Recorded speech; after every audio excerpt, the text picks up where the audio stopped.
Taurus, hi, welcome back to my channel. My name is Rebecca, for those of you who are brand new.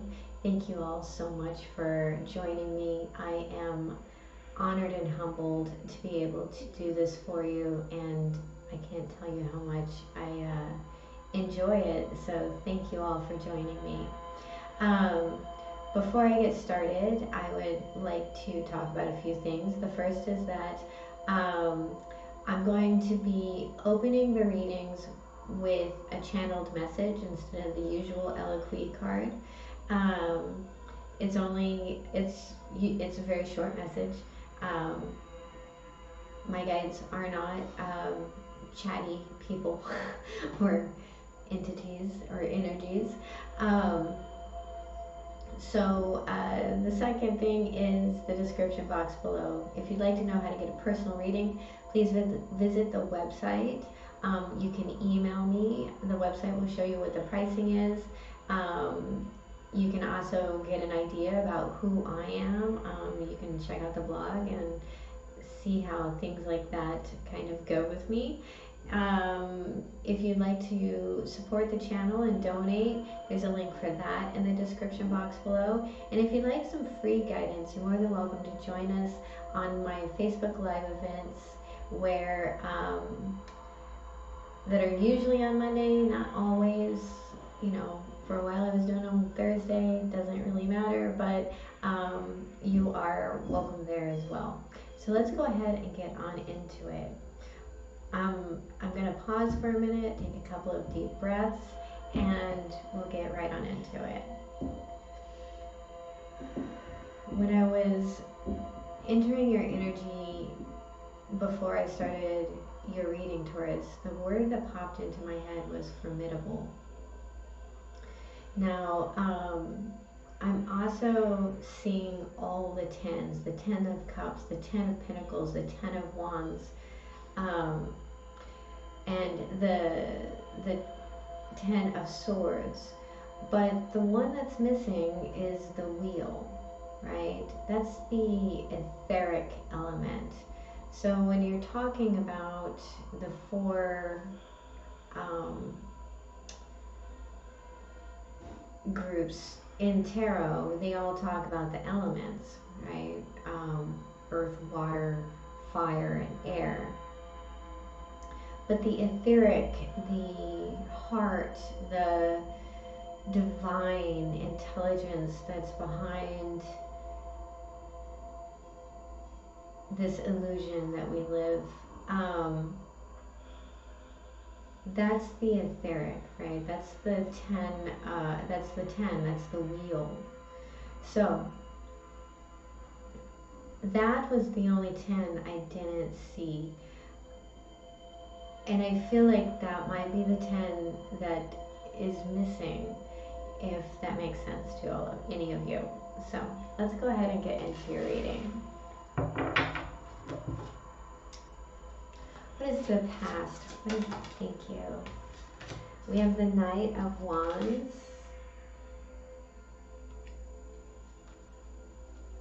What is the present? Thank you. The Page of Coins. What is the challenge? That was the Five of Wands, but it didn't come out. So what is the challenge? Okay. The Eight of Coins. And the Devil. So there may be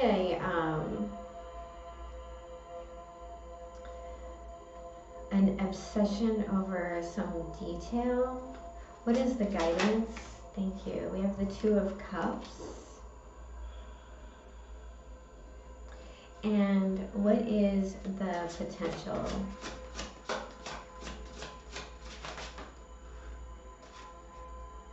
We have the wheel, not the wheel, the world. Wrong circle. And the Seven of Swords. I don't see that usually. Oh, I heard coming back around. I don't usually see that combination together. At the bottom of the deck, we have the Knight of Cups. All right. So there's an offer here. There's an offer of love, or an offer that at least stirs the feelings of love. I do feel like there's this trophy hunting aspect of something.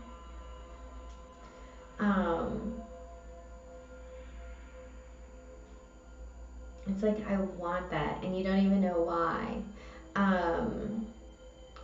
Or like you want that to mount and to stuff and put on the wall.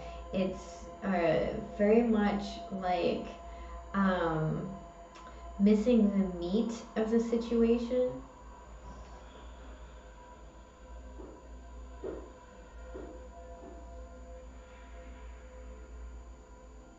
I'm also hearing fresh. So there's a sense here of maybe it's the freshness or like the thrill of the hunt that is driving this.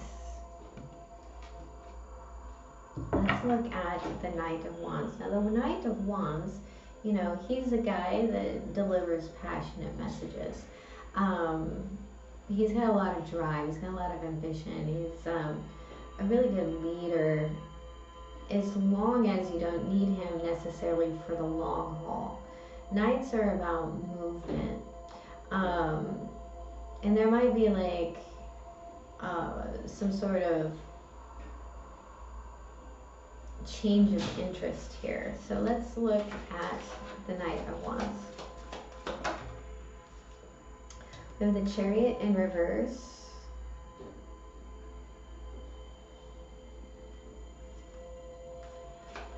So there's a battle that feels like you lost here.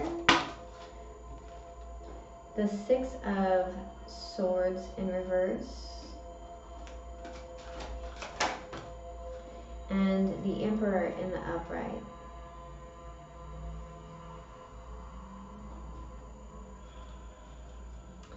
So there's a returning here. At the bottom of the deck, we have the Five of Swords. There's a returning here. Potentially to this kind of like stagnant or arrogant type of view on things, on possession, on passion.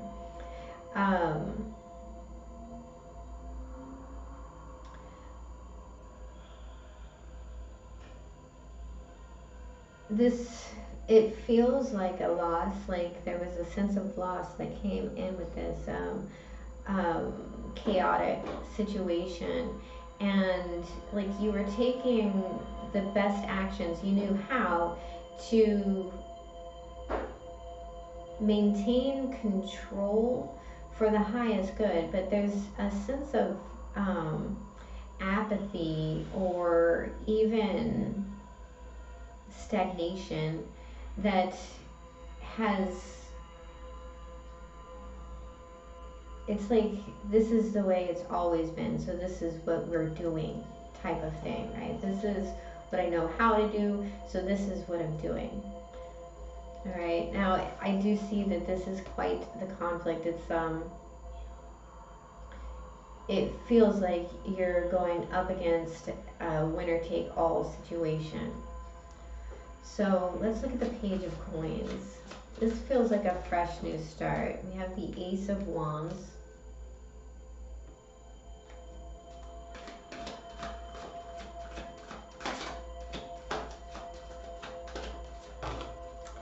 The Three of Pentacles.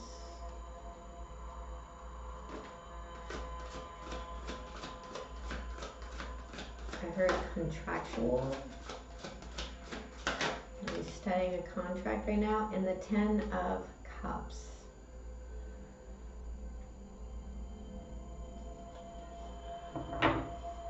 At the bottom of the deck, we have the Six of Cups in reverse.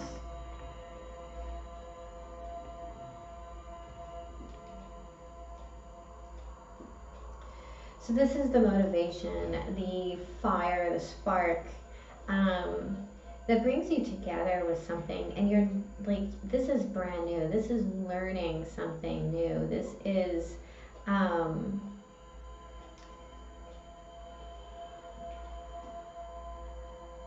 I feel that this is a overcoming of, and you're working on this with someone. It brings you a lot of joy and happiness, but this does feel like it's very much overcoming some aspect of the past or nostalgia. It may also, I'm hearing grandioso. It may also have an aspect to do with grandiosity, and I feel like whatever this offer, this communication, this learning, this friend is, that it's very heartfelt, it's very family oriented, it's very stable, and there's this sense of freshness and newness and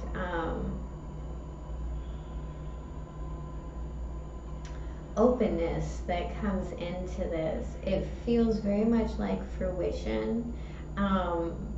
Like you can close this old chapter because you're starting this new one. Let's look at the 8 of Coins and the Devil. We have the 5 of Swords again.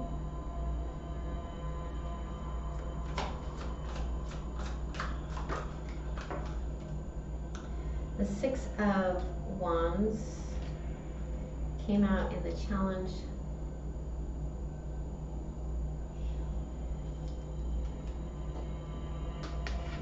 And the 6 of Wands in the upright. And the 5 of Wands in the upright.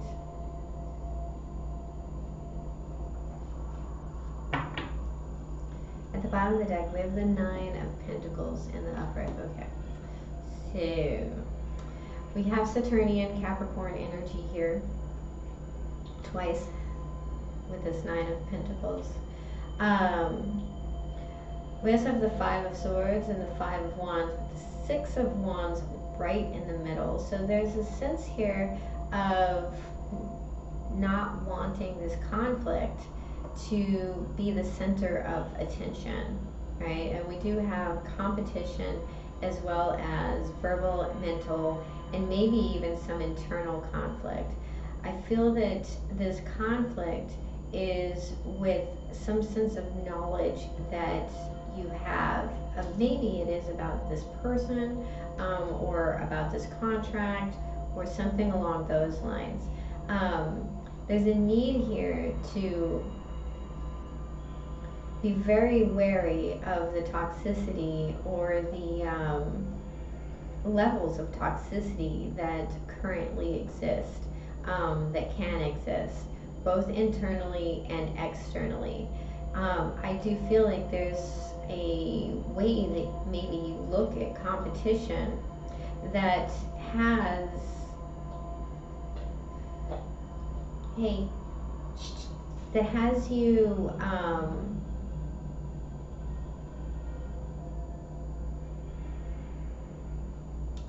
that is holding you up. There's, like I said, there's this, with the 6 wanting to be here between these 2 5s, this is very much external, internal, with the victory right in the middle.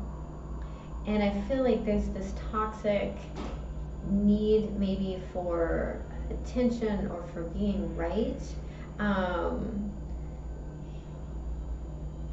for your way, that really actually needs to be looked at. There's a need here to be more permeable and transparent. Alright, let's look at the 2 of Cups. Please clarify the 2 of Cups as the guidance.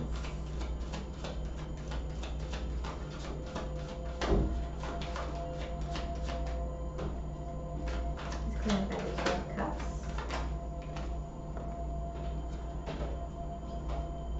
The Eight of Wands in reverse. The Seven of Cups in the upright.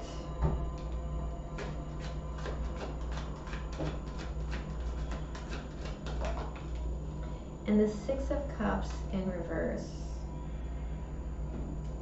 I actually heard pause within the fantasy. At the bottom of the deck, we have the Nine of Cups in reverse.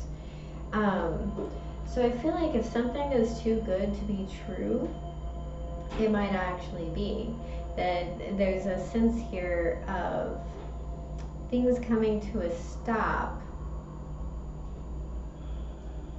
coming to a rest in this place of confusion that's tainted by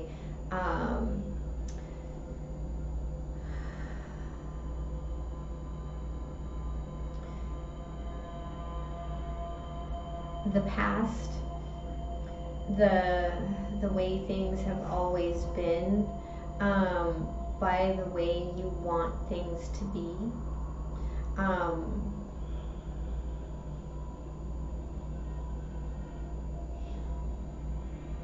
There's a sense of boastfulness in this Nine of Cups at the bottom of the deck that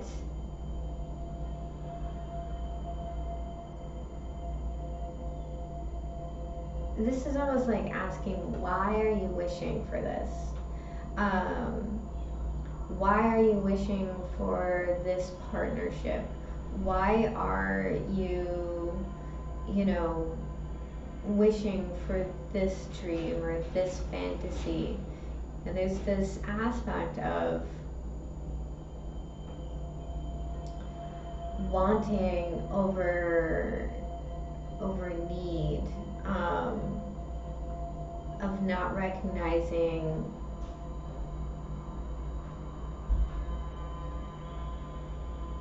that people are who they are with or without our projections. Our projections onto people is quite literally how we see them. If we want to see them differently, then we need to change the internal aspects of self so that we can see them differently, right? So is there such a thing as like a perfect partner or the person for me or those types of things? And I'm a hopeless romantic, so yes, I believe that those things exist, but I also believe that they have to be created within before you can find them in the external world. And in that, you actually have to give up expectation of what it should be, right? I do see that there's a lot of confusion, and a need to see where that confusion is coming from within this connection. This is really like the action has stopped so that you can take the time to figure that out. So let's look at the World and the Seven of Swords. What is this outcome? We have the Three of Swords in reverse.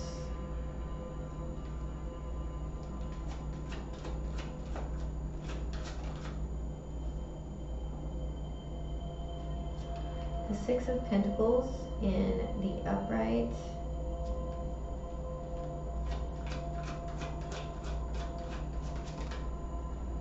And the King of Wands in reverse.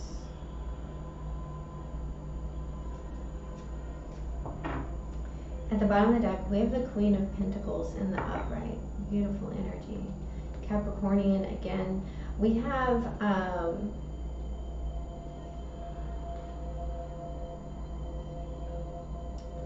a sense here of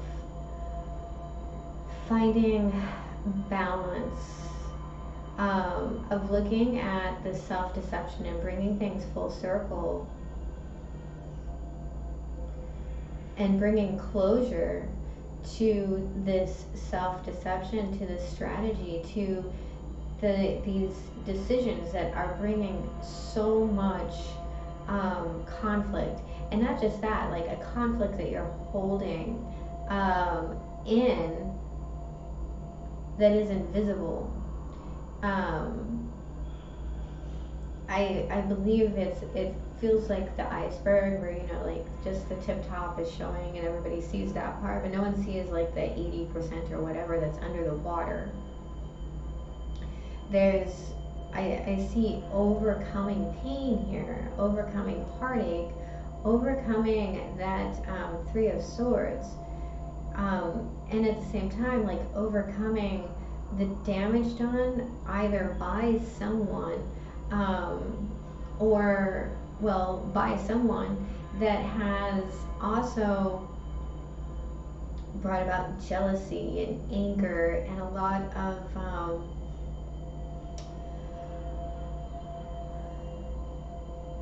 what feels like an inability to move forward. There's this like this, not move forward, but like have the confidence to move forward.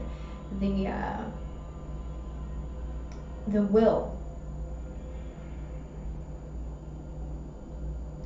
I do see that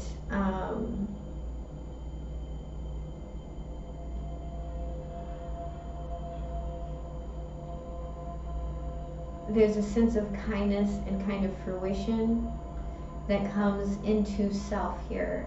And I think that it may even be coming from this person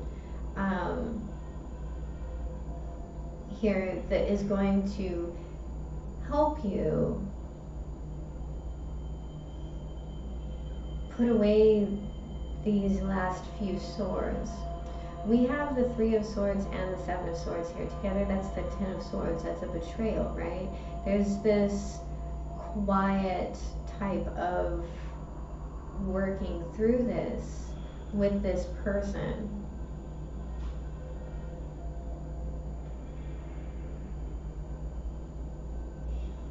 This feels like seeking closure.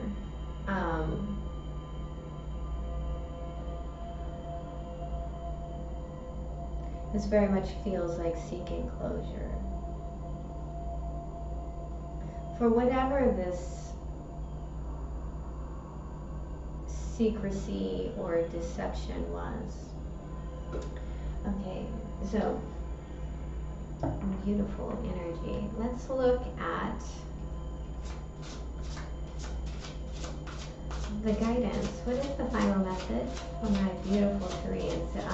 The timer on my clock was 2255.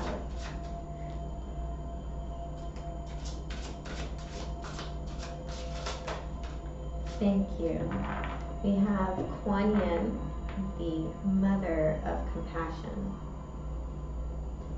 who forgives all.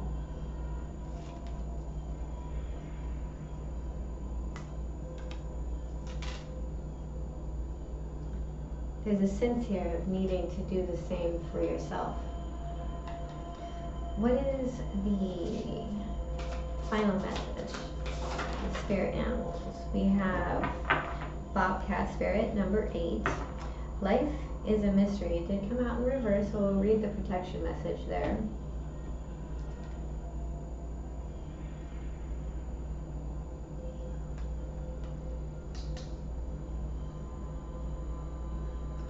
So we're going to start with Bobcat Spirit.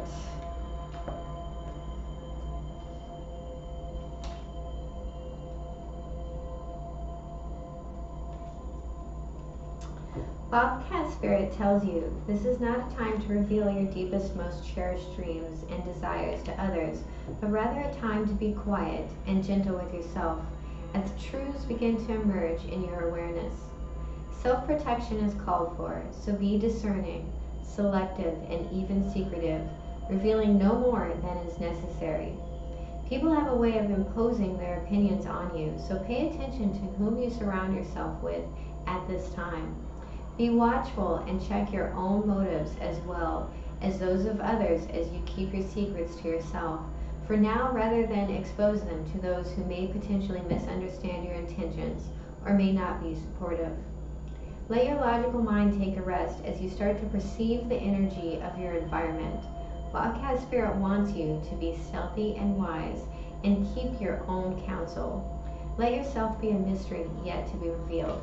So this kind of came in while I was reading that. If you are in a work situation, there might be a real toxic work environment here where people are gossiping behind you to get the accolades that you are competing for. And so beware of whatever this is that is too good to be true. Kuan Yin. Compassion and empathy. Kuan Yin is the Asian deity of mercy and compassion. Her name literally means observing the cries of the world.